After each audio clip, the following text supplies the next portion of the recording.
Everyone, welcome back to Gyanversity. My name is Kanika और हम यहाँ आपको HPSET लाइफ साइंसेज पेपर 2 की तैयारी करवा रहे हैं। स्टूडेंट्स, आज हमारा एवोल्यूशन का लेक्चर 2 है।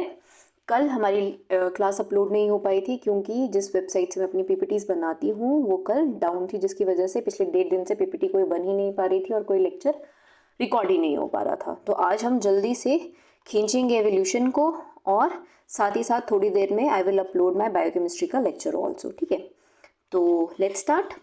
तो आज के दिन ये तो सारा ओवरव्यू है कि कौन कौन से अपने टॉपिक्स हमने कवर करने हैं और फिर हम देखते हैं आज हमने कौन कौन से टॉपिक्स जो हैं वो पढ़ने हैं। ठीक है, ये तो टोटल है, हम लेमार्किज्म, डार्विनिज्म ये पढ़ चुके हैं, न्यू डार्विनिज्म। ठीक है, आज का जो हमारा टॉपिक है that is evidences of evolution पढ़ेंगे, कंसेप्ट ऑफ स्पीसीज देखेंगे, कंसेप्ट ऑफ स्पीसीज में रिप्रोडक्टिव आइसोलेशन का टॉपिक देखेंगे और मॉलिक्यूलर फाइलोजेनी जैसा टॉपिक आज हम कवर करेंगे।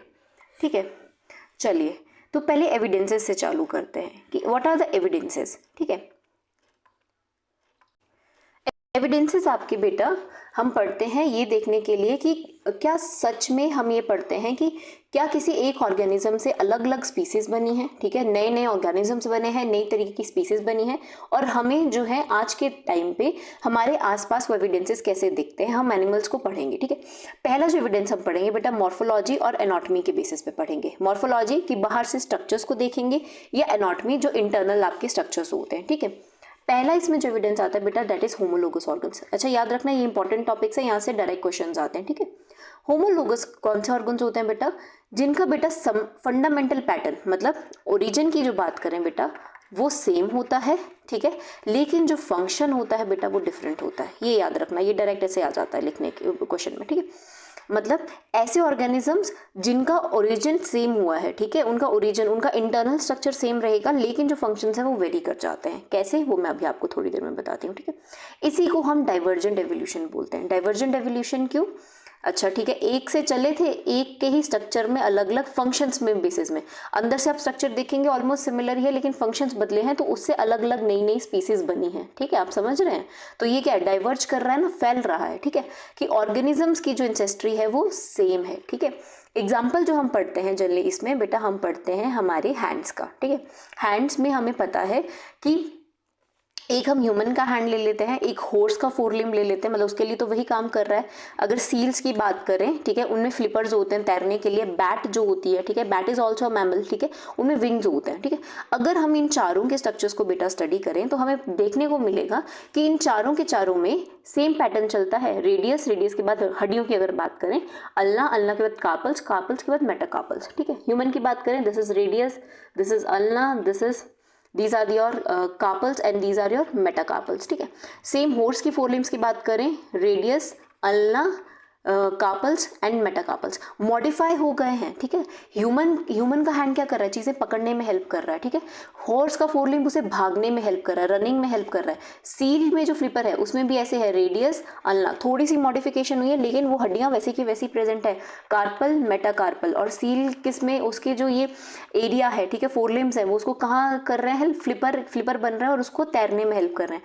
वैसे ही बैट्स के केस में radius, ulna, carpals and these are metacarpals modify इस तरीके से हुआ कि वो विंग बन गए हैं। ठीक है, अब आप देखेंगे ओरिजिन सबका सेम है, स्ट्रक्चर सबका सेम है। स्ट्रक्चर अगर मैं बात करूं दैट इज सिमिलर। ठीक है, थोड़ा बहुत उसमें मॉडिफिकेशन है बट वो हड्डियां सबकी सब प्रेजेंट है, लेकिन फंक्शन देख रहे हैं आप भूल जा रहे हैं। एक चीज पकड़ने में हेल्प करा रही है, एक भागने में, एक तैरने में, एक उड़ने में। ठीक है, तो क्या है, किसी एक से चले थे इंसेस्टर में, ठीक है, जिसके पास ये रेडियस अल्ना वगैरह सब था लेकिन उसने डाइवर्ज कर गया, उसके अलग अलग स्ट्रक्चर्स बने।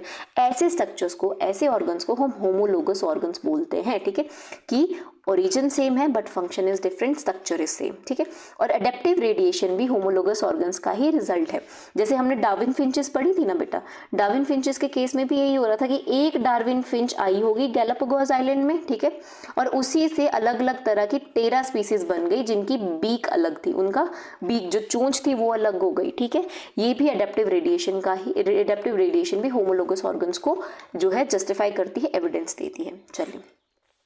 चलिए एडेप्टिव रेडिएशन को थोड़ा और बेटर समझ लेते हैं। यहाँ पे adaptive radiation action Darwin finches, इसको डिटेल में यहाँ करेंगे कि गैलापागोस आइलैंड में 13 स्पीसीज मिलती हैं। कोई एक स्पीसीज से चला होगा, देखो एक से डाइवर्ज होकर 13 स्पीसीज बन गई, ठीक है, जिन्हें हम मेन 3 कैटेगरी में बांटते हैं।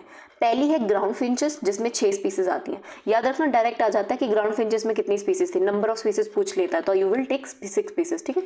ग्राउंड फिंचेस कौन सी है? जो ग्राउंड पे है, जो जमीन पे, वहां की गैलापागोस आइलैंड की ग्राउंड में रह रही है, ठीक है।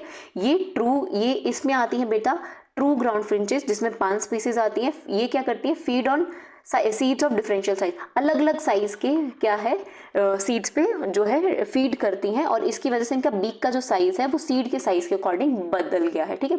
एक छोटी सीड पे करेगा तो उसका बीक का साइज छोटा, बड़े सीड पे फीड करेगा तो उसका बड़ा साइज होगा। इस तरीके की 5 स्पीसीज है।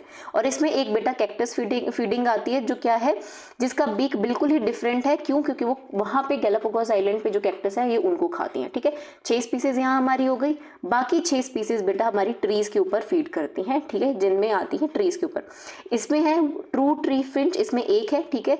ये बेटा फ्रूट और लीव्स पे जो है डिपेंड करती है। इसकी बीक जो है बेटा पैरेट लाइक होती है, ठीक है, जो फ्रूट्स वगैरह खा रही है। फिर आते हैं बेटा इंसेक्टिवोरस फिंच, जिसमें 4 स्पीसीज आती हैं, ठीक है। ये क्या करती हैं? अलग अलग साइज के इंसेक्ट्स पे जो है डिपेंड करती हैं, उन्हें खाती हैं, और उनका बीक साइज भी उस अकॉर्डिंग इंसेक्ट के साइज के अकॉर्डिंग ही डिपेंड होता है। लास्ट में आती है बेटा आपकी वुडपेकर, जिसमें एक आती है। ये क्या करते हैं? वुड को खाती हैं, ठीक है। आंट एंड वॉल, जो वुड के अंदर छोटी छोटी लकड़ियां, या वुड के अंदर जो लकड़ी के अंदर आपने देखी होंगी ट्रंक के अंदर जो इंसेक्ट्स होते हैं उन्हें खाती हैं, और इनकी जो वीक है वो शार्प एज वाली हुई, क्योंकि इसने कुतरना है किसको? वुड को, लकड़ी को। एंड द लास्ट पीसेस, ठीक है, 6 6 12, 13वीं जो है दैट इज वॉर्बलर फिंच, ठीक है।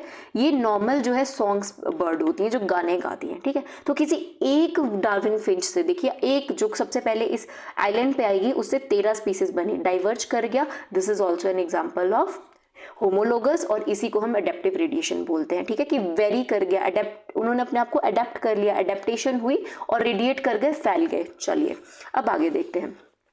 नेक्स्ट इज बेटा, ठीक है, कन्वर्जेंट डाइवर्जेंट, उस पे आते हैं। नेक्स्ट इज बेटा एनालॉगस ऑर्गन्स, पहले से पढ़ते हैं फिर हम डिफरेंस पे जाते हैं, ठीक है। पहला हो गया होमोलोगस, दूसरा है एनालॉगस ऑर्गन्स। इनके केस में क्या है बेटा? ओरिजिन इज डिफरेंट, लिख लेना, फंक्शन सेम होता है, स्ट्रक्चर डिफरेंट होता है, ठीक है। मतलब कहीं और से आए हैं, ये इसका एंसेस्टर कोई और है, इस स्पीसीज का एंसेस्टर कोई और है, लेकिन आप देखेंगे इन सबके जो फंक्शन है वो सिमिलर है, ठीक है, सिमिलर फंक्शन कर रहे हैं। तो क्या कर रहे हैं? कन्वर्ज कर रहे हैं बेटा, अलग अलग इंसेस्टर्स हैं लेकिन फंक्शन सिमिलर कर रहे हैं, अंदर से स्ट्रक्चर अलग है। तो इस तरीके के ऑर्गन्स को हम क्या बोलते हैं? एनालॉगस, ठीक है। सेम फंक्शन, जैसे कि फ्लाइंग कर रहे हैं, सब के सब उड़ने वाले हैं, लेकिन बेसिक पैटर्न अंदर की आप हड्डियां और स्ट्रक्चर देखेंगे वो अलग होंगे, ओरिजिन अलग है। एग्जाम्पल समझते हैं। बर्ड्स के केस में बेटा फेदर्स होते हैं, ठीक है, फेदर कुछ और है, ठीक है। बैट के केस में जो है बेटा उनका जो विंग्स हैं वो उनकी बेटा स्किन से बनते हैं, ठीक है, जो विंग्स हैं उनकी स्किन से, फोल्ड ऑफ स्किन से बनते हैं। इनमें जो विंग्स है बेटा वो किसके बने हैं? फेदर के। बटरफ्लाई में बेटा ये काइटिन के बने होते हैं। और टेरोडेक्टाइल्स, रेप्टाइल्स, फ्लाइंग रेप्टाइल्स जो होते हैं, ठीक है, उनमें ये इंटेगुमेंट्स के बने हुए होते हैं। सबके सबका ओरिजिन अलग है, एक काइटिन है, ठीक है, एक स्किन से बना है, एक फेदर से बना है, इंटेगुमेंट से बना हुआ है, ठीक है, लेकिन सबके सब काम क्या कर रहे हैं? सिमिलर, सब उड़ने में हेल्प करवा रहे हैं, ठीक है। काम function by the end of the day flying है। और इसी ऑर्गन्स को हम क्या बोलते हैं कि ये क्या है बेटा? ये है डाइवर्जेंट ऑर्गन्स बोलते हैं, डाइवर्जेंट ऑर्गन्स, ठीक है। और इसी के बेसिस पे एवोल्यूशन को क्या बोल देते हैं? Convergent evolution. कन्वर्जेंट एवोल्यूशन कौन करे? सॉरी, इसको हम क्या बोल देते हैं? कन्वर्जेंट ऑर्गन्स बोल देते हैं। कन्वर्जेंट एवोल्यूशन कौन होगी? जो एनालॉगस ऑर्गन्स करेंगे। डाइवर्जेंट कौन सी होगी? जो आपकी होमोलोगस करेंगे, ठीक है। एक बार समझते हैं, ठीक है। होमोलोगस ऑर्गन्स में फंक्शंस अलग अलग है, ठीक है, स्ट्रक्चर बट सेम है, ओरिजिन भी सेम है। एवोल्यूशन कैसी है? डाइवर्जेंट है, मतलब फैल रही है एक से ऐसे ऐसे। एनालॉगस ऑर्गन्स के केस में सेम फंक्शन है लेकिन ओरिजिन अलग है, स्ट्रक्चर अलग है, और कन्वर्जेंट एवोल्यूशन है, मतलब अलग अलग से आके सेम जो है सिमिलर सिलेक्शन प्रेशर। और क्यों होता है बेटा? बिकॉज सिलेक्शन प्रेशर एक जैसा होता है, उनकी कंडीशंस ऐसी हो जाती है, इन्वायरमेंट ऐसा हो जाता है, इन्वायरमेंट का प्रेशर ऐसा डलता है कि उनको उड़ना सीखना ही पड़ेगा, उनको अपने स्ट्रक्चर्स को उस तरीके से मॉडिफाई करना ही पड़ेगा, ठीक है। चलिए अब एक टॉपिक आता है बेटा आपके वेस्टिजियल ऑर्गन, जो थर्ड है मॉर्फोलॉजी में, दैट इज आपके होमोलोगस। ये होमोलोगस ऑर्गन्स हो गए आपके, एनालॉगस। अब आते हैं वेस्टिजियल ऑर्गन्स, और या एटाविज्म या डोलोज लुइस में आता है, ठीक है। वेस्टिजियल ऑर्गन्स कौन से होते हैं बेटा? एक टाइम पे हमारी बॉडी के ये वो ऑर्गन्स हैं जो एक टाइम पे क्या थे? हमारी बॉडी में काम कर रहे थे, ठीक है, प्रेजेंट थे, इनका कोई ना कोई फंक्शन था।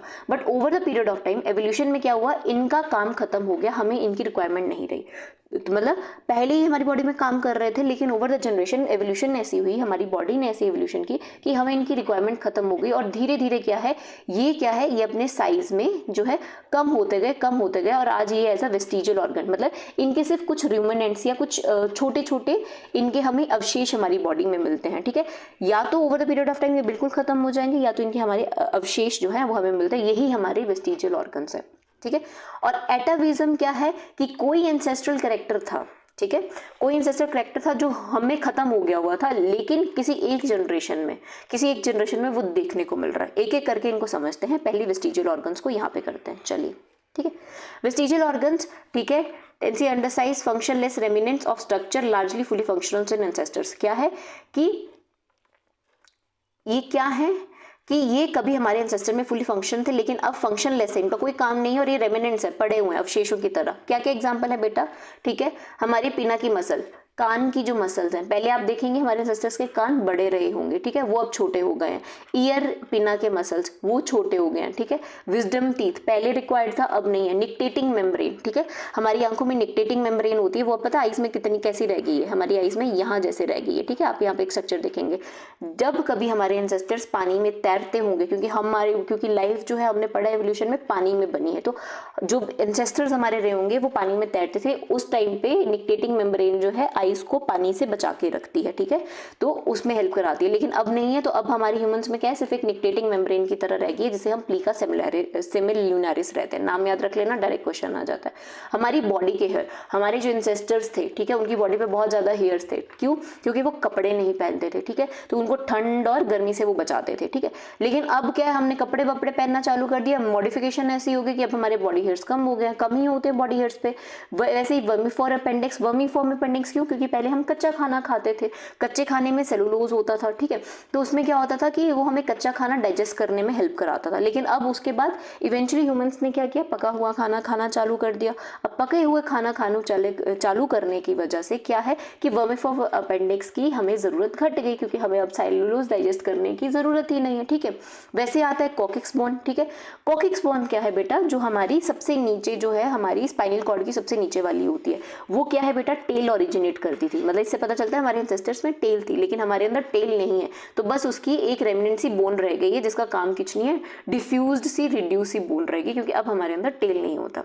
तीसरा है बेटा कैनाइंस, हमारे दांतों में कैनाइंस होते हैं, ठीक है। पहले हम कैसे खाते थे, नॉनवेज खाते थे, कच्चा खाना खाते थे, तो मीट को काटना कैनाइन हेल्प करते हैं, ठीक है, किसी भी चीज का वियर एंड टियर खाने में, ठीक है। लेकिन अब हम ज्यादा पका हुआ खाना खाते हैं, तो कैनाइंस की जरूरत नहीं, इसलिए कैनाइन के साइज छोटे हो गए, ठीक है। अब इसी के मुकाबले हम बाकी जानवरों में देखेंगे, उनके कैनाइंस लंबे होते हैं और बाकी दांत छोटे होते हैं, लेकिन अब क्या है, हमारे कैनाइंस ऑलमोस्ट बराबर होते हैं हमारे बाकी के दांतों में, ठीक है। ये हो गए बेटा आपके वेस्टिजियल ऑर्गन्स, नाम याद रखने हैं, डायरेक्ट क्वेश्चन आ जाता है, ठीक है। Next is एटाविज्म। एटाविज्म क्या है, रिवर्शन या डोलोलोस, ठीक है, इसी को डोलोलो बोलते हैं, कि हमारे कुछ ऐसे एंसेस्ट्रल कैरेक्टरिस्टिक्स जो खत्म हो चुके हैं, विलुप्त हो चुके हैं, लेकिन किसी एक जनरेशन में वो रीअपीयर हो जाते हैं। चलिए इसको समझते हैं। ये 3 तरीके का होता है बेटा, फैमिली, रेस, टेराटोलॉजिकल, ठीक है। फैमिली एटाविज्म क्या है कि जो हमारी बेटा जीन्स की वजह से हो रहा है, ठीक है, कि बहुत जनरेशंस के बाद वो जनरेशन वो दिख रहा है। लेट्स से कि किसी इंडियन फैमिली की, लेट्स से आप ऐश्वर्या राय का एग्जांपल ले लीजिए, ठीक है, सबसे बेस्ट एग्जांपल वो है।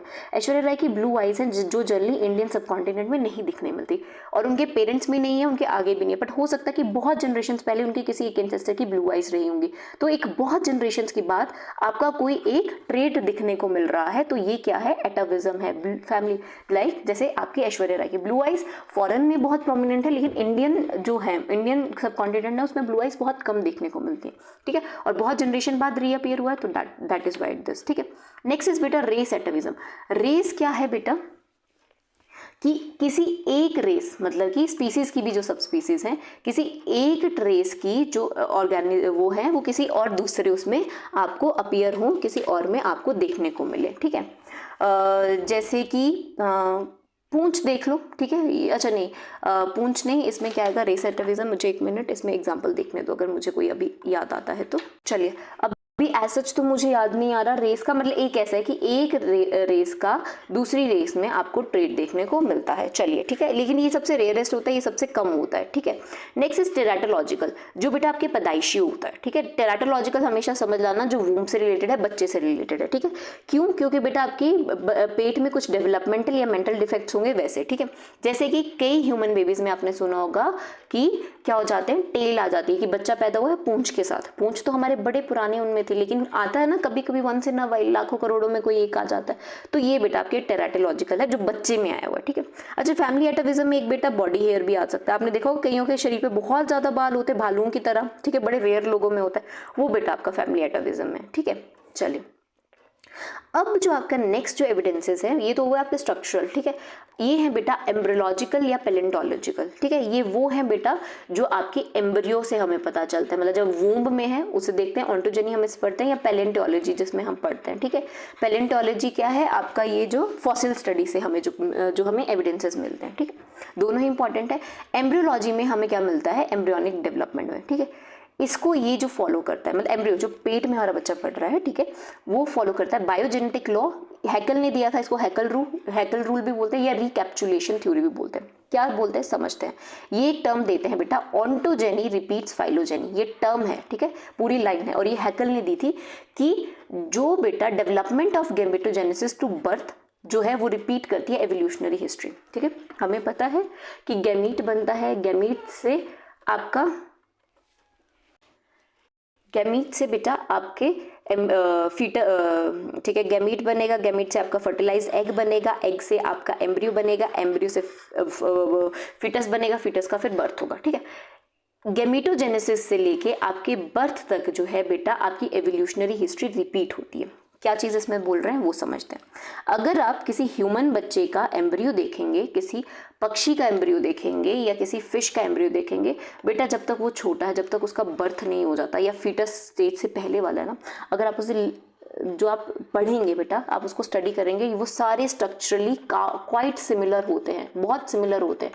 तो मतलब इससे क्या क्या हमें मिल रहा है कि ये एवोल्यूशनरी हिस्ट्री को फॉलो कर रहा है। इन सब का ग्रोथ पैटर्न सेम है, ऑलमोस्ट सेम है, बस बर्ड्स के केस में आपका एग बन जाता है, ठीक है। बाकी सब में बेटा एवोल्यूशनरी हिस्ट्री सेम है। आपका गैमीट बना, सब में ये होगा, गैमीट से आपका फर्टिलाइज एग बनेगा, एग से एम्ब्रियो, एम्ब्रियो से फीटस, फीटस से बर्थ, ठीक है। एग आ जाएगा in case of birds and reptiles, ठीक है। तो मतलब आप क्या देख रहे हैं कि एवोल्यूशनरी हिस्ट्री को फॉलो करें, और आप इनिशियल स्टेज में तो स्ट्रक्चर देखेंगे, आप देख के बता नहीं सकते कि ह्यूमन का कौन सा वो है एम्ब्रियो है, बर्ड्स का कौन सा है वो है, स्ट्रक्चरली सेम होंगे।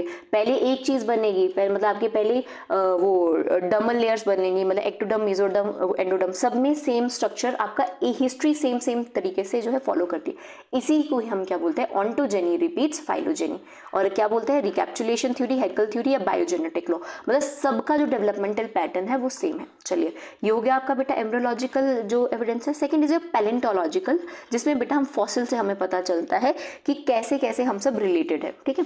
फॉसिल्स बेटा आपकी मिनिमम एज बताते हैं। एक चीज याद रखना कि of present not the maximum age, ठीक है। अगर मुझे कोई फॉसिल मिला, लेट्स से मुझे डायनासोर का फॉसिल मिला, ठीक है, मुझे पता चल गया वो 2 करोड़ साल पुराना है, ठीक है। ये तो मुझे पता चल रहा है कि 2 करोड़ साल पहले तक क्या थे, मेरे पास डायनासोर थे, लेकिन मुझे ये नहीं पता कि डायनासोर सबसे पहले 2 करोड़ साल पहले आए हैं कि 3 करोड़ साल पहले। तो ये याद रखना, मिनिमम एज बताते कि कम से कम कब तक प्रेजेंट थे, ये नहीं बताते कि कब से प्रेजेंट है, ठीक है।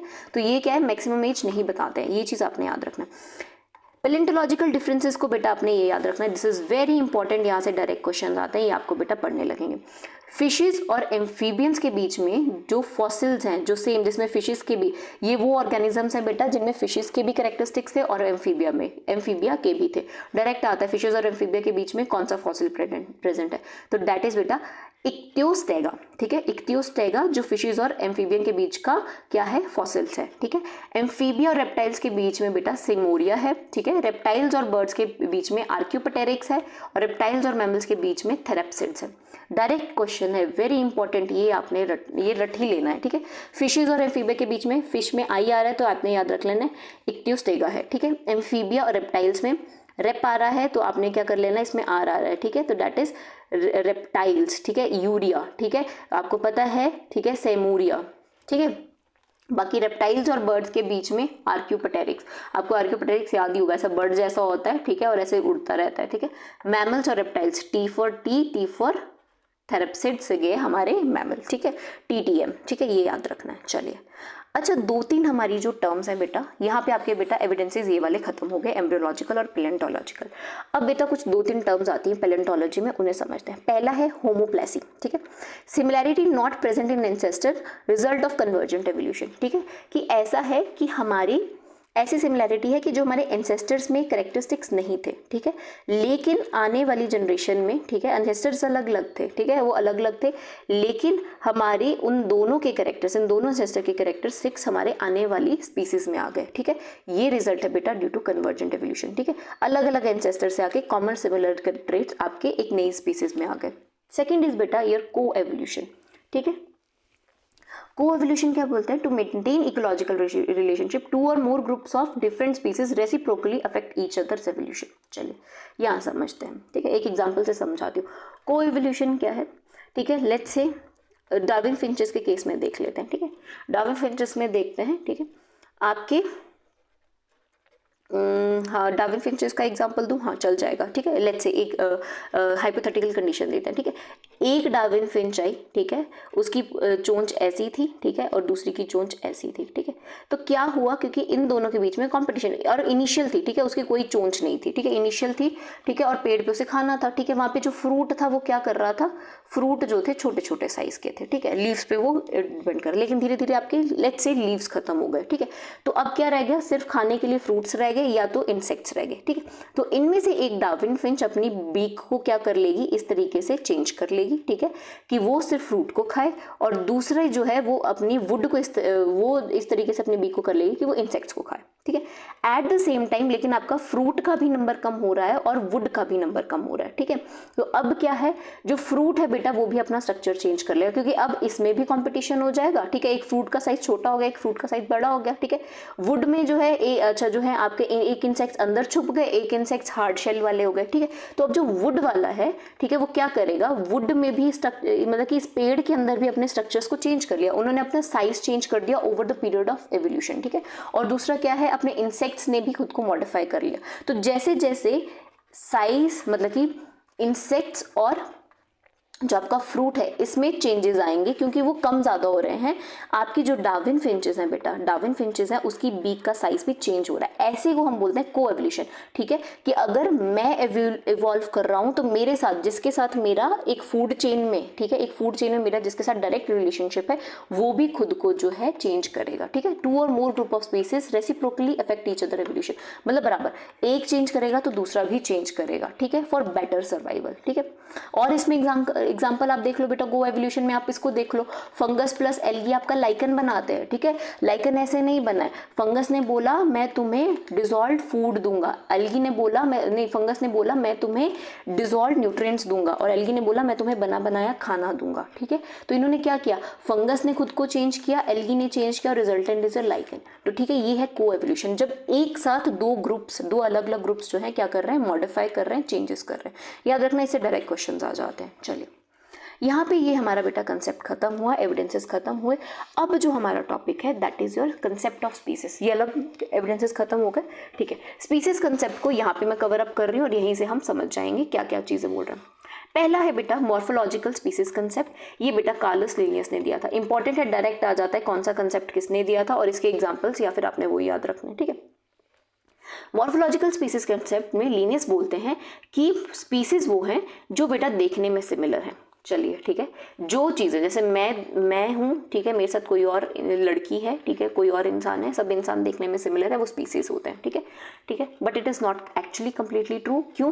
बिकॉज बेटा सेक्सुअली डायमॉर्फिज्म इसका क्रिटिसिज्म है, मतलब ये इसके एक्सेप्शन है। आपको देखने को पता होगा कि बिल्कुल सिमिलर नहीं होता है। मेल्स की बॉडी स्ट्रक्चर अलग होता है, उनमें पीनस होता है, फीमेल्स में वजाइना होती है, उनका बॉडी स्ट्रक्चर अलग है। वैसे ही आप देखेंगे वॉस्प के केस या हनी बी के केस में, हनी बी फीमेल बड़ी होती है साइज में, मेल छोटा होता है साइज में, ठीक है। तो वो बिल्कुल स्ट्रक्चरली सिमिलर नहीं, उनका स्ट्रक्चर अलग है, ठीक है। दूसरा है मेटामॉर्फोसिस बेटा, ठीक है। मेटामॉर्फोसिस में मुझे पता है कि मेरी बटरफ्लाई कैसे बनती है, पहले एग बनता है, फिर लार्वा बनता है, फिर प्यूपा बनता है। चारों के चारों देखने में स्ट्रक्चर अलग है तो बटरफ्लाई के ही पार्ट्स लेकिन अलग अलग हैं, तो मतलब सिमिलर नहीं है देखने में, मॉर्फोलॉजिकल देखने में जो सिमिलर है वो स्पीसीज नहीं हो सकती। कुछ हद तक सही हो सकते हैं, लेकिन इसके क्या है, इसके ड्रॉबैक्स भी बहुत ज़्यादा है, इसके एक्सेप्शंस भी बहुत ज़्यादा है। चलिए सेकंड यूजर बेटा जेनेटिक स्पीसीज कंसेप्ट, जो लॉटसी का कंसेप्ट था, ठीक है। जो चीज़ बेटा जेनेटिकली आइडेंटिकल होगी वो बेटा स्पीसीज होगी। वेरी रॉन्ग, ठीक है। कोई भी दो ऑर्गेनिज्म जेनेटिकली आइडेंटिकल सिमिलर नहीं हो सकते। मैं और मेरा भाई, हम में 50% सेम जीन्स है, 50% डिफरेंट जीन्स हैं। कंसेप्ट समझ रहे हैं? There are no two individuals on this planet जिनके जीन्स पूरी तरीके से सिमिलर हों। मतलब ह्यूमंस के, मैं और मेरे साथ जो आसपास मेरी फैमिली के और मेंबर होंगे, हमारे जीन्स में भी डिफरेंस है, इसलिए हम देखने में अलग है, हमारी आदतें अलग हैं, ठीक है। सिर्फ, ठीक है। और इसका criticism, there are no two individuals, ये तो पहली बात ही गलत। यस, ऑलमोस्ट सिमिलर हो सकता है लेकिन नहीं, ठीक है। ह्यूमंस का जेनेटिक कंपोनेंट सिमिलर हो सकता है लेकिन उनमें भी चेंजेस हैं, ठीक है। No two genetically related are related, कोई भी नहीं है एक्सेप्ट आइडेंटिकल ट्विंस। जो सिर्फ आइडेंटिकल ट्विंस होते हैं बेटा उनके ही जीन सिमिलर होते हैं बेटा, उनमें भी 90% सिमिलैरिटी होती है, 10% फिर भी अलग हो जाते हैं ड्यू टू इन्वायरमेंटल कंडीशंस, ठीक है। चलिए जो थर्ड है that is biological species concept, जिसे बेटा मेयर ने दिया था, ठीक है। ये बेटा ये काफ़ी मानी जाने वाली एक है। इसमें बोलते हैं group of potentially naturally interbreeding population isolated from others. ये एक अच्छी डेफिनेशन इन्होंने दी थी, ठीक है। ये क्या बोलते हैं, स्पीसीज वो है, ठीक है, स्पीसीज वो है जो खुद में इंटरब्रीड कर रही है, जो खुद में ब्रीड कर सकती है और अब किसी और स्पीसीज से जो ब्रीड ना करे, ठीक है। ऐसी जो नेचुरली इंटरब्रीड, जो नेचुरली खुद से इंटरब्रीड, हम ह्यूमन से ही ब्रीड करेंगे, हम जाके कुत्ते बिल्लियों से ब्रीड नहीं करेंगे, ठीक है। तो कुत्ते की स्पीसीज अलग हो गई, बिल्लियों की अलग हो गई, ठीक है। तो ये है जो आइसोलेटेड है, रिप्रोडक्टिवली आइसोलेटेड है, समझ रहे हैं कि वो सिर्फ खुद की ही जात में, खुद की ही स्पीसीज में जो ब्रीड करेंगे वो क्या होते हैं, आपके स्पीसीज होते हैं। लेकिन इसके भी ड्रॉबैक्स थे, ठीक है। ये बेटा सभी पॉपुलेशन में अप्लाइड नहीं होता है, ठीक है। ओनली फॉर सेक्सुअली रिप्रोड्यूसिंग, ये सिर्फ सेक्सुअली रिप्रोड्यूसिंग के केस में होता है। जो एसेक्सुअल्स होते हैं बेटा, okay sorry for the disturbance once again, ठीक है। ये सिर्फ बेटा सेक्सुअली रिप्रोड्यूसिंग ऑर्गेनिजम्स में ही अप्लाइड होते हैं, एसेक्सुअल रिप्रोडक्शन में नहीं होते, बिकॉज एसेक्सुअल रिप्रोडक्शन में आपको पता है देयर इज नो इंटरब्रीडिंग, वो खुद पेरेंट ही डॉटर सेल्स को जो है वो जेनेटिक क्लोन्स होते हैं, है ना। एक्सटिंक्ट टू डेड स्पीसीज बेटा उनमें नहीं ये चल सकता, और जियोग्राफिकल जो आइसोलेटेड एरिया वहाँ ये अप्लाइड नहीं हो सकते। लेट्स से, ठीक है, मेरी एक स्पीसीज इधर है, ठीक है, ह्यूमन ले ले, कुत्ते की एक स्पीसीज इस आइलैंड पे और ये इस आइलैंड से बाहर नहीं जा सकती, ठीक है। तो इनकी ब्रीडिंग, इसी कुत्ते की दूसरी ब्रीड बहन किसी और आइलैंड पे, लेकिन आपस में ट्रैवल नहीं कर सकते, तो इनमें इंटरब्रीडिंग नहीं होगी, ठीक है। तो ये इसके छोटे छोटे से जो क्या है एक्सेप्शंस हैं।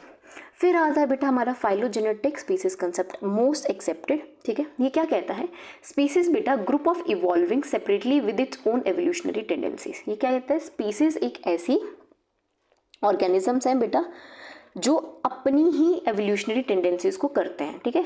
कोई एक है, ठीक है, उससे दूसरी बनी, ठीक है, उससे और बनी, ठीक है, इससे फर्दर और बनी और इनसे एक और बनी, ऐसे ऐसे वाला, ठीक है, जो एवोल्यूशन को, फाइलोजेनेटिक स्पीसीज कंसेप्ट एवोल्यूशन को फॉलो करती है, ठीक है, क्योंकि जेनेटिक लेवल पे क्या चेंजेस आ रहे हैं और एवोल्यूशन को फॉलो करती है, ठीक है।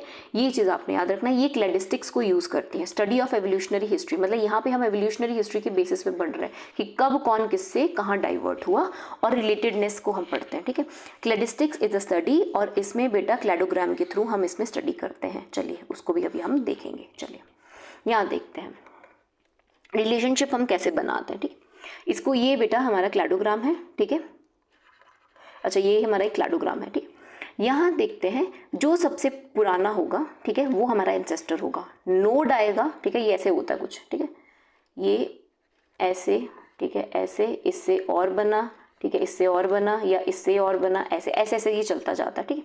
जो सबसे पुराना होगा वो हमारा एंसेस्टर होगा, जहाँ से चालू किया होगा, जहाँ से डाइवर्जन हो रही है, ये डाइवर्जन हो रही है, ये बेटा नोड या क्लैड है। यहाँ पे स्पीशिएशन हुई है कि इसके एंसेस्टर बदल गया, इसने अपनी डायरेक्शन बदल ली, इससे कोई और स्पीसीज बनेगी, इससे और स्पीसीज बनेगी, ठीक है।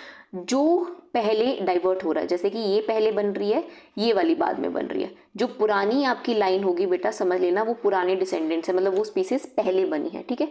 और जो आपकी लेटेस्ट आपकी नीचे जितनी होगी, मतलब कि लेट्स से यहाँ समझते हैं, ठीक है, ये हमारा इंसेस्टर है, ये मेरे ओल्डर डिसेंडेंट्स है, उसके बाद ये बने, उसके बाद ये बने, ये सबसे लेटेस्ट है, मतलब ये सबसे लेटेस्ट बनी हुई स्पीसीज है, ठीक है, स्पीशिएशन, और स्पीशिएशन का और ये नोड्स पे, ठीक है, ये चीज़ आपने याद रखनी है। ओल्डर डिसेंडेंट्स, रिसेंट डिसेंडेंट्स कौन से हैं, जो आपके बेटा बाद में बने हैं, ठीक है, ये आपके रिसेंट डिसेंडेंट्स होंगे, ये आपके ओल्डर डिसेंडेंट्स होंगे, ठीक है। ऐसे जो है हम क्लैडोग्राम्स को पढ़ते हैं। चलिए, अच्छा, what is phylogenetic tree? Phylogenetic tree क्या होता है फिर, ठीक है, तो what is the difference between phylogenetic tree and cladogram, ठीक है।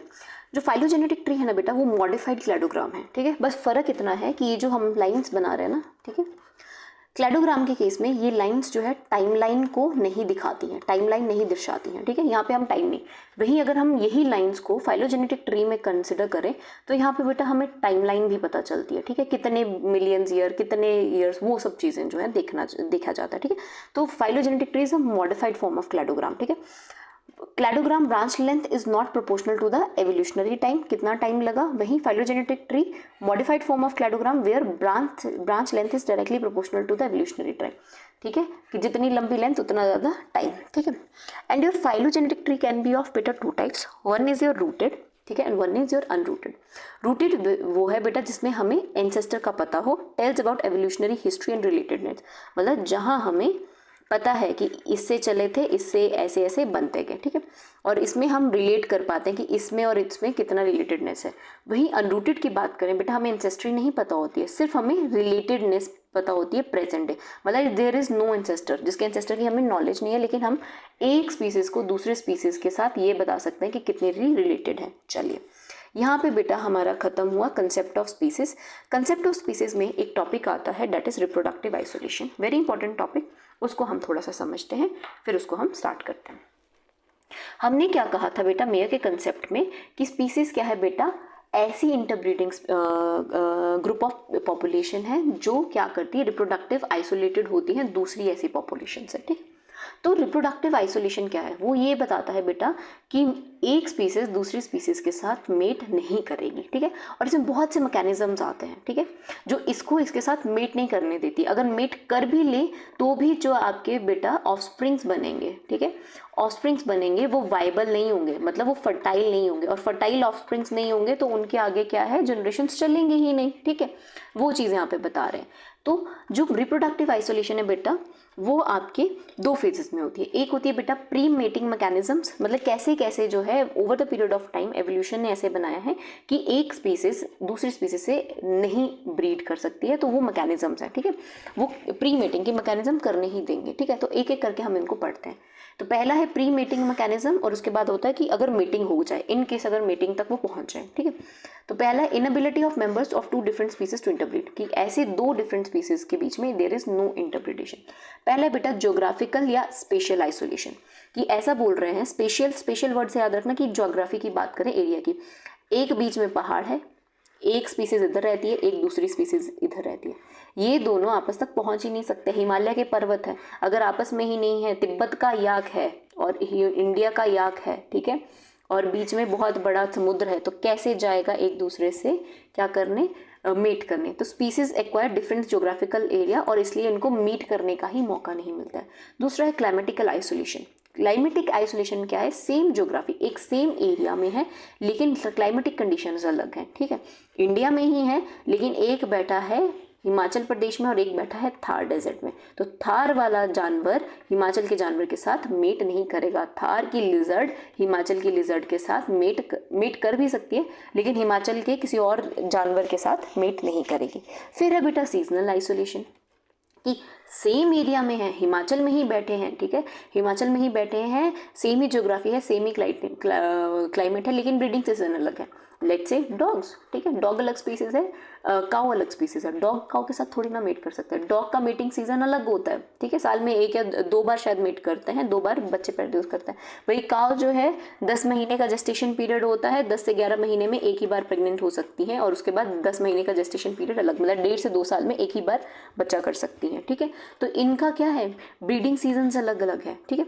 थर्ड है बेटा, अब नेक्स्ट जो आपका बेटा इसमें आता है दैट इज हैबिटेट या इकोलॉजिकल आइसोलेशन, ठीक है। सेम ही ज्योग्राफी है, सेम ही क्लाइमेट है, ब्रीडिंग सीजन भी सेम है, लेकिन हैबिटेट्स अलग हैं। वो कहीं और रह रहा है, ठीक है, एक पानी में रह रहा है, एक पेड़ के ऊपर रह रहा है। पेड़ का बर्ड पानी की फिश के साथ थोड़ी ना मेट करेंगे, बेशक एक जगह रह रहे हैं, ठीक है, वो मेट ही नहीं कर सकते, वो अलग अलग स्पीसीज है।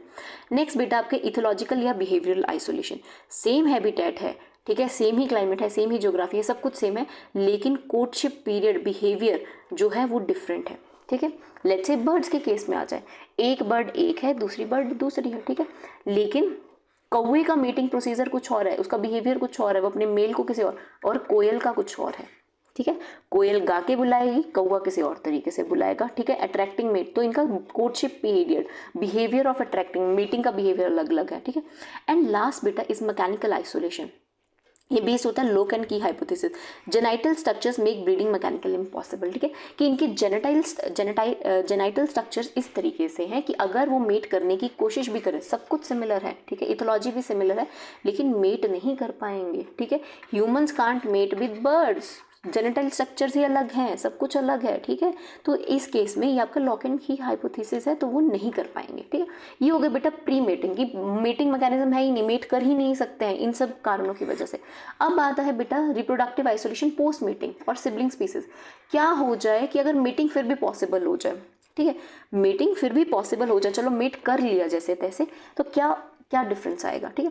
पहले बेटा गैमेटिक मोर्टेलिटी, अगर मेट कर भी लिया दो सिमिलर लेट्स से घोड़े और ज़ीब्रा ने, ठीक है, हॉर्स एंड ज़ीब्रा ले लेते हैं, ठीक है, घोड़े और ज़ीब्रा का बनता है हाइब्रिड, ठीक है। तो इसमें क्या होगा, गैमीट्स जो होंगे बेटा वो सर्वाइव ही नहीं कर पाएंगे, फर्टिलाइजेशन ही नहीं कर पाएंगे, क्योंकि फर्टिलाइजेशन खुद में ही एक बहुत कॉम्प्लिकेटेड टॉपिक है, वो सिर्फ अपनी कैटेगरी वाले को ही चूज करेंगे।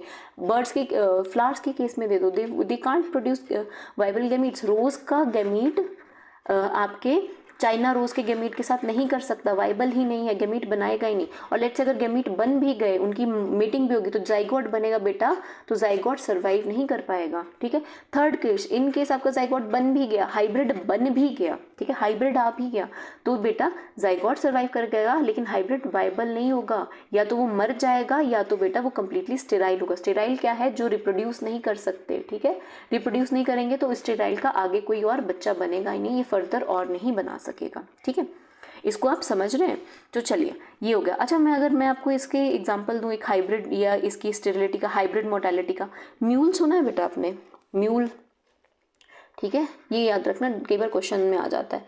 म्यूल आपने देखा होगा, म्यूल इसको बोलते हैं, इसको बनता है किससे, गधे और उसके, मैं आपको एक मिनट बता ही देती हूँ, मैंने लिखा भी हुआ कहीं, ठीक है, ठीक है। म्यूल जो है ये बेटा बन जाता है जब आप एक फीमेल हॉर्स को मेट कराते हैं मेल डोंकी के साथ, ठीक है, ये मेट कर जाते हैं, हॉर्स अलग है डोंकी अलग है, लेकिन जो इनका रिजल्टेड आता है वो म्यूल आता है, खच्चर जैसे हम बोलते हैं, ठीक है, म्यूल, लेकिन बेटा ये स्टेराइल होता है, ठीक है, ये चीज़ याद रखना है। दूसरा है, ये याद आता है, डायरेक्ट क्वेश्चन आता है कि म्यूल में क्या है, फीमेल हॉर्स हेयर। और फिर आता है बेटा आपका एक हिनी, हिनी भी आपका ऐसा ही कुछ है, लेकिन ये भी स्टेराइल होगा।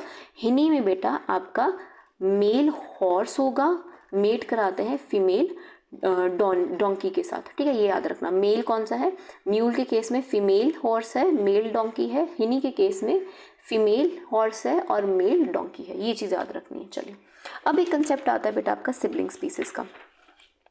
सिबलिंग स्पीसीज क्या है, ये बेटा मॉर्फोलॉजिकल सिमिलर है, ठीक है, morphological similar, not identical, reproductively isolated, ठीक है। ये बताती है कि देखने में तो सिमिलर है बेटा, बिल्कुल सिमिलर है देखने में, लेकिन रिप्रोडक्टिवली आइसोलेट है, बट फिर भी एक दूसरे के साथ क्या है, मेट नहीं करती है। क्यों बेटा, क्योंकि बेटा ये प्रेजेंट सिम्पैट्रिक स्पीशिएशन को बताती है, ठीक है, based on phylogenetic species concept, कि मतलब एवोल्यूशनरी इनकी एवोल्यूशन चलने लगी हुई है, ठीक है, ये बदल चुकी हैं, बेशक देखने में अभी भी बहुत सिमिलर है, लेकिन they will not meet with each other. ऐसी कंडीशंस को सिबलिंग, भाई बहन वाली जो सिबलिंग्स हैं, एग्जाम्पल है Drosophila obscura and Drosophila persimilis है ड्रोसोफिला ही दोनों, लेकिन दोनों अलग हैं। क्यों, बिकॉज बेटा इनके क्रोमोसोम की शेप अलग है, ठीक है, इकोलॉजिकल और सेक्सुअल डिफरेंसेस हैं, जिसकी वजह से ये मेट नहीं कर पाते हैं। दोनों ही ड्रोसोफिला है, लेकिन दोनों अलग अलग हैं, ठीक है, देखने में एक जैसे हैं, इन्हें तो रिप्रोड्यूस करना चाहिए, लेकिन रिप्रोडक्टिवली आइसोलेट है बिकॉज इनके क्रोमोसोम की शेप अलग है, सेक्सुअल डिफरेंसेस हैं। चलिए, ये है आपके बेटा सिबलिंग स्पीसीज। अब एक टॉपिक आता है हमारा, that is molecular phylogeny. Molecules को पढ़ेंगे अब हम, ठीक है, कि हमने पढ़ ली। अब हम फाइलोजेनी को पढ़ेंगे, मतलब कि जो हिस्ट्री को पढ़ेंगे, एवोल्यूशनरी हिस्ट्री को मॉलिक्यूलर लेवल पे, हमारी बॉडी में मॉलिक्यूल्स कैसे बताते हैं हमारी उसमें, ठीक है। तो इसमें जो हमारा पहला है बेटा, दैट इज़ बेटा प्रोटीन्स को पढ़ेंगे। प्रोटीन्स में हमें कैसे पता चलता है कि हमारी की है, हमारी एवोल्यूशन चल रही है, ठीक है। प्रोटीन्स बेटा जो है इन्फॉर्मेशन मॉलिक्यूल्स होते हैं, हमें पता है प्रोटीन्स हमारे क्या प्रोटीन्स, ठीक है, प्रोटीन्स हमारे इन्फॉर्मेशन मॉलिक्यूल्स होते हैं, बिल्डिंग ब्लॉक होते हैं, ठीक है। तो इसमें बेटा हम estimating relationship based on molecular factors, याद है कि मॉलिक्यूलर फैक्टर्स में हम एस्टिमेशन जो है, ठीक है। तो इस केस में बेटा हम इम्यूनोलॉजिकल टेक्निक लगाते हैं, जैसे हम माइक्रो कॉम्प्लीमेंट फिक्सेशन कराते हैं, जिसमें हम एंटीजेंस का डिफरेंस जो है पता करते हैं, ठीक है। अब इसको कैसे काम करते हैं समझ लेते हैं। हमारे जो एंसेस्टर है बेटा, लेट्स से ए, ठीक है, उसका इम्यून सिस्टम जो एंटीबॉडी बना रहा था बी, ठीक है, और फिर एक दूसरा है उसका एंटीजन बना रहा था ए, दूसरा एंटीजन बना रहा था, ठीक है। और तीसरा जो है बेटा ए जो है मेरा एंसेस्टर, वो ए वाली एंटीबॉडी बना रहा था, बी ए एंटीजन है, सी के पास ए एंटीजन है, ये बेटा एक दूसरे के साथ बाइंड करेंगे, ठीक है। फिर हम स्टेनिंग करते हैं, जब माइक्रो कॉम्प्लीमेंट फिक्सेशन करते हैं ना, तो इसमें हम एंटीबॉडी, ये आपको पता है एंटीबॉडी एंटीजन और प्रोटीन्स, एंटीबॉडी और एंटीबॉडी का क्या करते हैं, कॉम्प्लीमेंटेशन देखते हैं। आपको पता है कि एंटीबॉडी एंटीजन से मिलते हैं, जो रिजल्ट में बेटा इसको स्टेनिंग करते हैं, ठीक है। लेट्स से बी और सी, हमने ये देखना है कि कौन किसके ज़्यादा क्लोज है, कि ए बी के ज़्यादा क्लोज है, सी के ज़्यादा क्लोज है। इनके हमने एंटीजन ले लिया हुआ है, ठीक है, और ए का एंटीबॉडी ले लिया हुआ है, ठीक है। तो अब हम क्या करेंगे, इन दोनों को कॉम्प्लीमेंट कराएंगे, ठीक है। जो रिजल्ट आएगा बेटा उसको स्टेन कर देंगे ट्राइफेन ब्लू के साथ या आयोसिन वाई, ये दोनों डाइस हैं, ठीक है। जितनी ज़्यादा कॉम्प्लीमेंटेशन, मतलब जितने ज़्यादा प्लस साइन, जितना ज़्यादा उसकी बाइंडिंग होगी, मतलब उतना ज़्यादा सेल की लाइसिस होगी, सेल उतना कटेगा। आपको पता है ना, ऑपोजिट एंटीजन और एंटीबॉडी से टूटता है तो सेल की डेथ होती है, ठीक है। मतलब एंटीबॉडी एंटीजन रिएक्शन जब पढ़ते हैं इम्यूनोलॉजी में हम पढ़ेंगे, ठीक है। तो बी के साथ जब इन्होंने टेस्ट किया तो इन्होंने देखा कि बी में कम जुड़ रहे हैं, लेस लाइसिस है, ठीक है, और सी में ज़्यादा पॉजिटिव है, ज़्यादा जो है स्टेनिंग हुई है, ज़्यादा लाइसिस है, ठीक है। तो अब इसके बेसिस में हमने क्या देखना है, ठीक है। जितना ज़्यादा बेटा आपका फाइलोजेनेटिक डिस्टेंस, ठीक है, उतनी ज़्यादा डिसिमिलैरिटी, ठीक है, उतनी ज़्यादा इम्यूनोलॉजिकल रिएक्शन, उतनी ज़्यादा एंटीजन डिस्टेंस, उतना ज़्यादा कॉम्प्लीमेंटेशन एक्टिव, उतना ज़्यादा सेल लाइसिस, उतनी ज़्यादा स्टेनिंग। अरे बड़े हो गए, समझते हैं। इसी से हम समझेंगे कि फाइलोजेनेटिक डिस्टेंस हमने एंड में बताना है कि ए किसके करीब है, बी के करीब है कि सी के करीब है, ठीक है। तो क्या बोला कि जितनी ज़्यादा डिसिमिलैरिटी किस में ज़्यादा है बेटा, सी में ज़्यादा है, ए, ठीक है, उतना ज़्यादा रिएक्शन कहाँ हो रहा है, ज़्यादा पॉजिटिव कहाँ है, सी के साथ, ठीक है। जितना ज़्यादा डिसिमिलैरिटी यहाँ है, उतना ज़्यादा रिएक्शन होगा, उतना ज़्यादा एंटीजन रिएक्शन डिस्टेंस होगा, मतलब वो एंटीजन उतना दूर होगा, जितना ज़्यादा प्लस होगा उतना ज़्यादा दूर होगा, ठीक है। उतनी ज़्यादा कॉम्प्लीमेंटेशन एक्टिवेशन, उतनी ज़्यादा लाइसिस, जितना प्लस उतना ज़्यादा सेल डेथ्स, उतनी ज़्यादा लाइसिस और उतना ज़्यादा स्टेनिंग, मतलब उतने ज़्यादा ब्लू कलर आएगा। तो इसका मतलब क्या हुआ कि डिस्टेंस किसका ज़्यादा हुआ, सी का। जो ज़्यादा है मतलब वो ज़्यादा दूर है, ये चीज़ याद रखना, ठीक है। उसमें डिसिमिलैरिटी ज़्यादा है, जो ज़्यादा सेल लाइसिस करेगा उसकी स्टेनिंग ज़्यादा है। तो मतलब ए से सी बाद में बना है, बी पहले बना है, क्योंकि बी में लाइसिस कम हो रही है तो मतलब वो ए के ज़्यादा करीब है, ऐसे इसका फाइलोजेनेटिक ट्री बन गया, और सी दूर है। तो आपको अगर क्वेश्चन आया तो आप कर लेंगे सॉल्व, प्लस माइनस में आ जाएंगे, आप बता देंगे। लेट्स है, मुझे बताओ, ए है, ए का मैंने एंटीजन लिया, इसके साथ बी था, सी था, डी था, डी में इतने प्लस दिए, सी में इतने प्लस दिए, ठीक है, और डी में इतने प्लस दिए। बताओ सबसे क्लोज कौन है, तो ए के सबसे क्लोज कौन होगा, सी होगा, ठीक है। सी के बाद बी होगा बेटा, और बी से आपका बेटा डी बनेगा, क्योंकि बी में 2 है, सी में 3 है, डी में 4 है, तो डी सबसे दूर होगा। चलिए अब बेटा मॉलिक्यूलर फाइलोजेनी में हम अमीनो एसिड सीक्वेंस करेंगे, वेरी इंपॉर्टेंट टॉपिक। इसका थोड़ा पहले भी हम जब पढ़ रहे थे हमने थोड़ी बात की है, अब हम इसको थोड़ा सा डिटेल में पढ़ेंगे, ठीक है। अमीनो एसिड की सीक्वेंसेस को देखते हैं, ठीक है। इसमें बेटा हम मल्टीजीन फैमिलीज को देखते हैं। मल्टीजीन फैमिलीज कौन सी होती है, लाइक माई ब्लड ग्रुप। हमें पता है ब्लड ग्रुप में जो हीमोग्लोबिन है उसमें एक अल्फा चेन होती है, एक बीटा चेन होती है, लेकिन उसके अलावा हम अभी तक पहले पढ़ चुके हैं, उसमें एक एप्सिलॉन चेन भी होती है, उसमें एक गामा चेन भी होती है, ठीक है, उसमें एक डेल्टा चेन भी होती है, और साथ में एक जीटा चेन भी होती है, ठीक है। पर ये बहुत कम होती है। कब कौन से टाइम पे कौन सी बनेगी बेटा, तो ये भी हम पढ़ते हैं फाइलोजेनी में, ठीक है, समझते हैं, ठीक है। नॉर्मली और किसमें होगी, जिसमें मल्टी जीन फैमिलीज होंगी, जिसमें ज़्यादा फैमिलीज होंगी, जिसमें जो आपके अमीनो एसिड सीक्वेंस होंगे उसमें ज़्यादा आपकी जीन्स इन्वॉल्व होंगे, ठीक है। 2 एलील वाले सेम नहीं होंगे, मतलब मल्टी एलील्स होंगे, ठीक है। और ये क्यों होता है बेटा, ड्यू टू डुप्लीकेशन या डाइवर्जेंस, या तो आपकी उन जीनों की जीन्स की डुप्लीकेशन हो रही है, या तो बेटा आपकी तो उनकी डाइवर्जन हो रही है, ठीक है। चलिए इसको समझते हैं, ठीक है। तो ग्लोबिन फैमिली हम इसमें पढ़ते हैं ज़्यादा एग्जाम्पल में। ग्लोबिन फैमिली क्या है, हीमोग्लोबिन बनाती है, हमारी मायोग्लोबिन बनाती है, ठीक है। तो उसका फाइलोजेनेटिक ट्री देखते हैं, ठीक है। अल्फा जो चेन है, यहाँ मैं आपको याद करा देती हूँ, जो आपकी अल्फा चेन है बेटा, वो इनिशियल स्टेज में जीटा चेन बनाती है, ठीक है, और फिर अल्फा चेन बनती है, ठीक है। अल्फा जो चेन है हमें पता है हीमोग्लोबिन में 2 अल्फा होती है, 2 बीटा चेन होती है हम अडल्ट में, ठीक है। फिर और जो बीटा चेन है बेटा, इनिशियल में एप्सिलॉन बनाती है, फिर गामा बनाती है, फिर बीटा बनाती है, या फिर डेल्टा बनाती है, ठीक है। इसी को हम पढ़ेंगे। चलिए, ये मेरी अल्फा चेन है। जब तक ये जेस्टेशन टू बर्थ है, पेट के अंदर है, पेट के अंदर इनिशियल स्टेज में आपकी क्या बनेगी बेटा, जीटा बनेगी। ये चीज़ याद रखना, जीटा चेन बनेगी किसकी, अल्फा की, ठीक है। ये बन गई, ये खत्म होगी, उसके बाद बेटा आपकी अल्फा चेन स्टार्ट हो जाएगी, ये वाली, ठीक है। This is your alpha chain. यहाँ बना देती हूँ, अल्फा को मैं यहाँ बना देती हूँ। पहले अल्फा में बनेगी जीटा चेन, ये खत्म होगी, ये पेट में ही होगी, अभी जेस्टेशन चल रहा है, एम्ब्रियो स्टेज है, और ये खत्म होगी, ये एक टाइम पे ये अमीनो एसिड सीक्वेंस बैठेगा, तो आपका फिर अल्फा चेन बनेगी, और ये फिर टिल पूरी उम्र चला रहता है, ठीक है।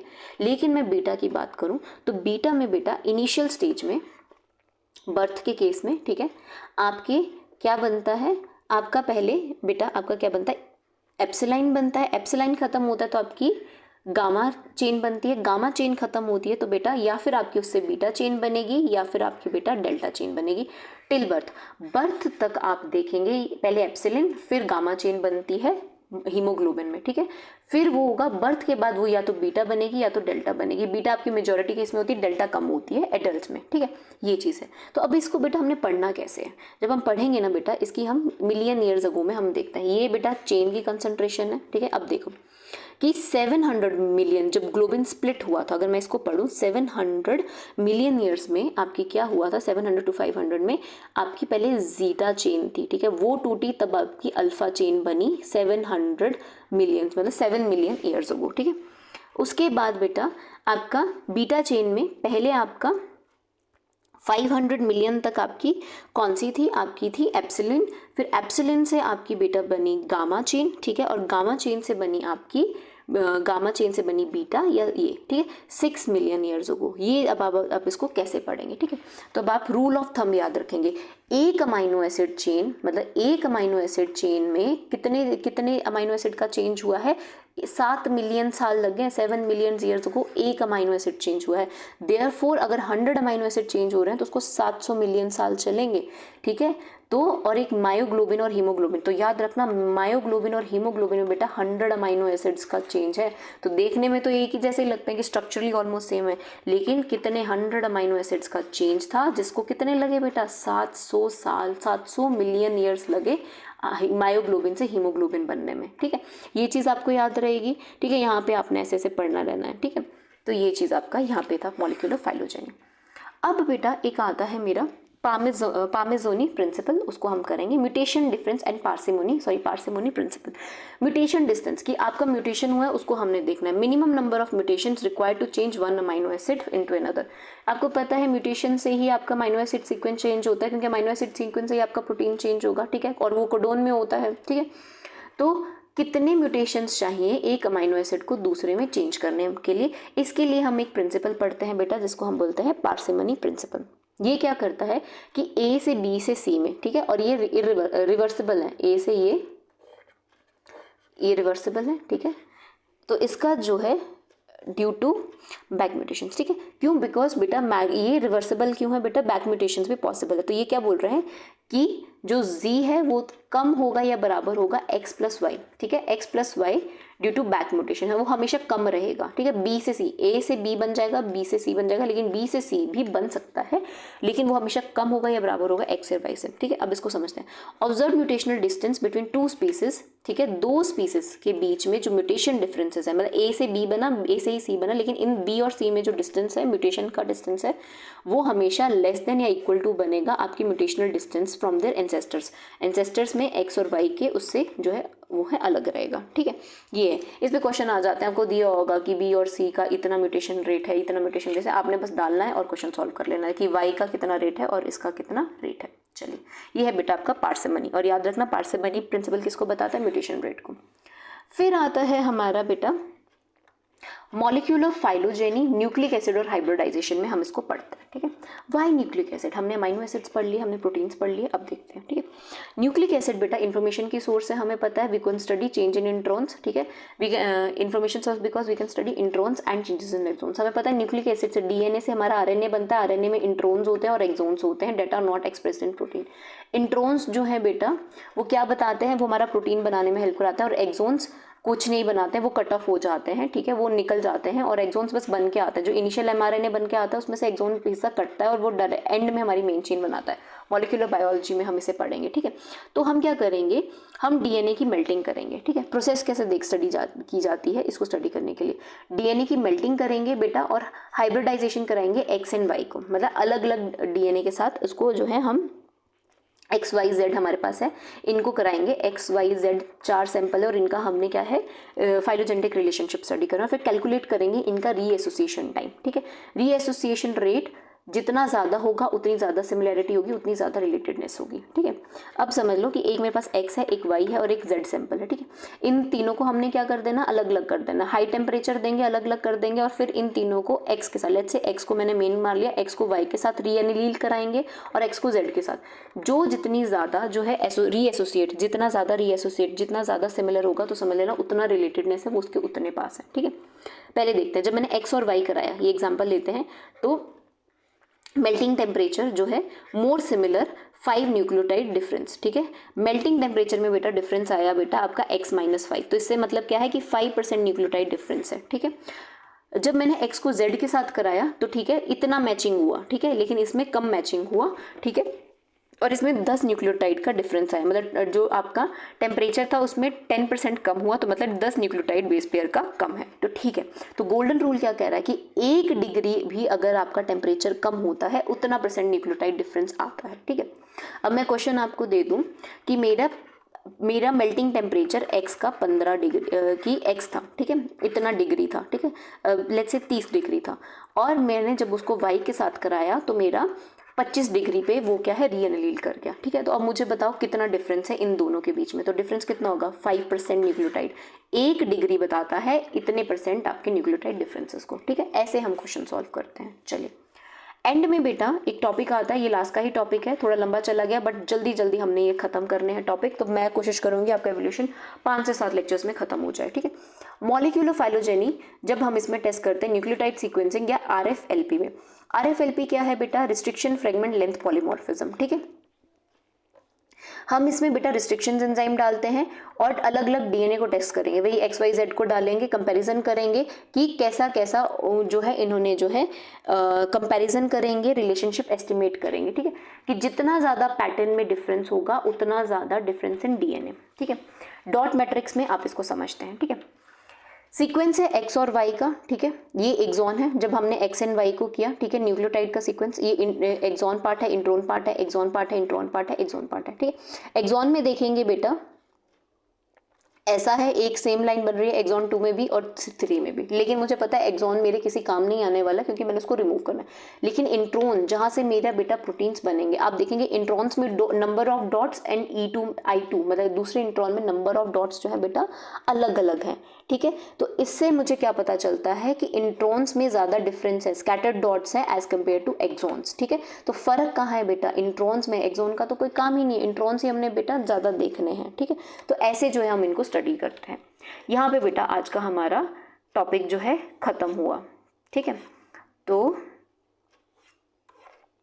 एक बार कंसेप्ट चेक कर लेते हैं, फिजिकल कैनवस मैक्रो, ठीक है, जो हमने पढ़ा, जो आज हम पढ़े वो देख लिया। फिजिकल कैनवस पढ़ लिया हमने, होमोलोगस ऑर्गन्स देख लिए, किसको बताते हैं, डाइवर्जेंट को, ठीक है। उसके बाद हमने रिप्रोडक्टिव आइसोलेशन देखी, क्लैडोजेनेसिस देखा, मॉलिक्यूलर ब्लूप्रिंट देखा, ठीक है। एक अमाइनो एसिड को कितना लगता है आपके 7 मिलियन ईयर्स हो, तो 100 अमाइनो एसिड को 700 मिलियन। डीएनए सीक्वेंसेस में हमने क्या देखा कि आपका टीएम जो है ट्रांजिशन वो कम होता है, ठीक है। और मैथमेटिकली हमने प्रूफ कैसे किया म्यूटेशन को, इस फॉर्मूले से, पार्सिमनी प्रिंसिपल से, ठीक है। ये हमने आज हम पढ़ा है। बाकी हम एक बार वही एनाटॉमी के रूल्स, होमोलोगस डाइवर्जेंट, ठीक है, सेम वो कन्वर्जेंट होता है आपका एवोल्यूशन, वेस्टिजियल 7 ऑर्गन्स है, एटाविज्म आपका डोलोलो को फॉलो करता है। स्पीशिएशन में 4 स्पीसीज कंसेप्ट पढ़े, morphological, genetic, biological, phylogenetic. Most accepted is your phylogenetic. Pre mating, ठीक है, उसमें हमने जियो देखा, क्लाइमेटिक, इथोलॉजिकल, लॉक एंड की वाला देखा। पोस्ट मेटिंग में मोर्टेलिटी हो जाती है, स्टेरिलिटी हो जाती है। मॉलिक्यूलर फार्मूला, पार्सिमोनी फार्मूला ये है, और जितना डिग्री टेम्परेचर ड्रॉप उतना ज़्यादा न्यूक्लियोटाइड और एक amino acid change will take 7 million years ago, ठीक है। इम्यूनोलॉजी में हम बेटा जो हमने देखा था कॉम्प्लीमेंट वाला ट्रिप्टेन ट्राइफेन ब्लू को या आयोसिन वाई को यूज़ करते हैं। आरएफएलपी में रिस्ट्रिक्शन एंजाइम्स को, न्यूक्लियोटाइड प्लॉटिंग में इंट्रोन्स जो है वो ज़्यादा म्यूटेट करते हैं एज कम्पेयर टू एक्सॉन्स, क्योंकि उनमें ज़्यादा चेंज हमने आरएफएलपी में देखा था। चलिए क्वेश्चन सॉल्व करते हैं, फिर हम सम अप करते हैं आज का lecture. According to parsimony principle of mutational distance, if the distance from common ancestor of species B is X and the species C is Y, ठीक है, what is the observed mutational distance z between species b and c, ठीक है, कि एक common ancestor है, ठीक है, उससे बनी स्पीसीज बी और स्पीसीज सी। बी का डिस्टेंस x है म्यूटेशनल डिस्टेंस और दूसरे से y है, और बी और सी के बीच में z है। तो अब मुझे बताइए क्या फॉर्मूला बनेगा। दिस बेटा डायरेक्ट अभी पढ़ के हटे हैं कि z is always less than और equal to x plus Y, your parsimony principle. बिना पढ़े आप डायरेक्ट क्वेश्चन कर दीजिए, ठीक है। आपने डीएनए हाइब्रिडाइजेशन कराई। Does the melting point relate to nucleotide differences? कौन सा बेटा आपका न्यूक्लियोटाइड डिफरेंस को जो है बता रहा है? 1 डिग्री इंक्रीज का मतलब 1% न्यूक्लियोटाइड डिफरेंस नहीं बेटा, 1 डिग्री डिक्रीज, ये हमने अभी पढ़ किया था कि 1 डिग्री का कम होगा तो मतलब 1 degree nucleotide difference. This will be your correct answer. 10 degree का तो कोई काम ही नहीं है, और इसका TM has no relationship with nucleotide difference, गलत, ठीक है। ये हमने सॉल्व कर दिया। सो ये था बेटा आपका आज का टॉपिक। 4 टॉपिक हमने किया, आई होप आपको समझ आ गए होंगे। लंबे लंबे लेक्चर्स जा रहे हैं, बट जल्दी जल्दी हमने सिलेबस खत्म करना है ताकि हम दिन बचा सकें, बाकी के टॉपिक्स को कवर कर लें, बाकी के यूनिट्स को कवर करने के लिए। कोई डाउट होगा तो आप मुझसे पूछ सकते हैं। That's all for the day. Thank you and have a nice day.